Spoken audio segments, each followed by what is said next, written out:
টি-20 world কাপের big upset হয়ে গেল পাকিস্তান এবং ইউএস এর ম্যাচ। এটা কি আপনি আপসেট বলবেন? আমি আপসেট বলবো না। এর কারণ হচ্ছে দেখেন, ইউএসএ বাংলাদেশের সাথে 2টা টি-20 ম্যাচ জিতেছে এবং সিরিজ জিতেছে। তারপর কানাডার সাথে 196 রান চেজ করে জিতেছে, যেখানে অ্যারন জোন্স 40 বলে 92 প্লাস রানের একটা ইনিংস খেলেছে। তারপর পাকিস্তানের সাথে পাকিস্তানকে 159 রানে বেঁধে রাখতে পেরেছে এবং তারা 159 রান করেছে, সুপার ওভারে গিয়েছে এবং এই পাকিস্তান সুপার ওভারে হেরে গেছে। মোহাম্মদ আমির 18 রান দিয়েছে, ওয়াইড আর ওয়াইড, কোনো কন্ট্রোল নাই। কিন্তু এই পাকিস্তান নেক্সট নিউ ইয়র্কের পিচে খেলবে। কি মনে হয়, ভারত পাকিস্তানের ম্যাচ ভারত নাকি পাকিস্তান, কে জিতবে বলে মনে হয়? নাকি পাকিস্তান আনপ্রেডিক্টেবলি ভারত হারাই দেয়?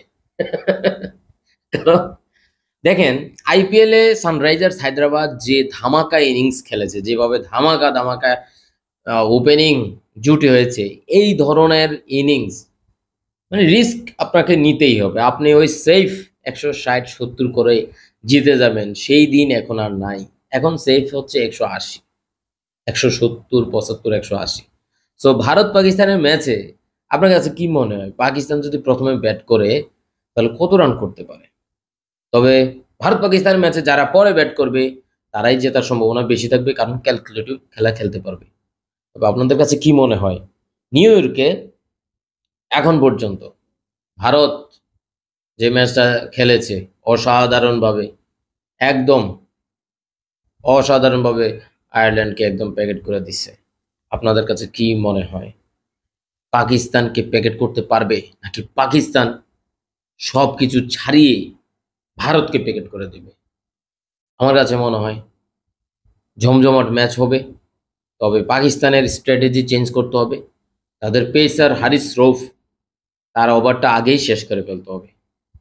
শেষ দিকে শাহিন শাহ আফ্রিদি বেস্ট।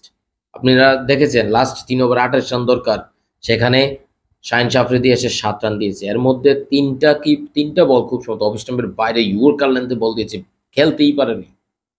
তারপর মোহাম্মদ আমির 6 রান দিয়েছে, কিন্তু 16 রান ডিফেন্ড করতে পারলো না হারিস।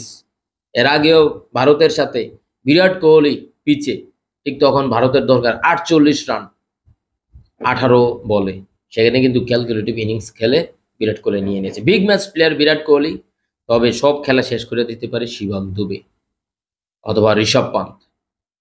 রোহিত শর্মা এবং বিরাট কোহলির ওপেনিং জুটি কত করতে পারে? অথবা অথবা পাকিস্তানের কোন পেসার জ্বলে উঠতে পারে? জানাবেন কমেন্টে।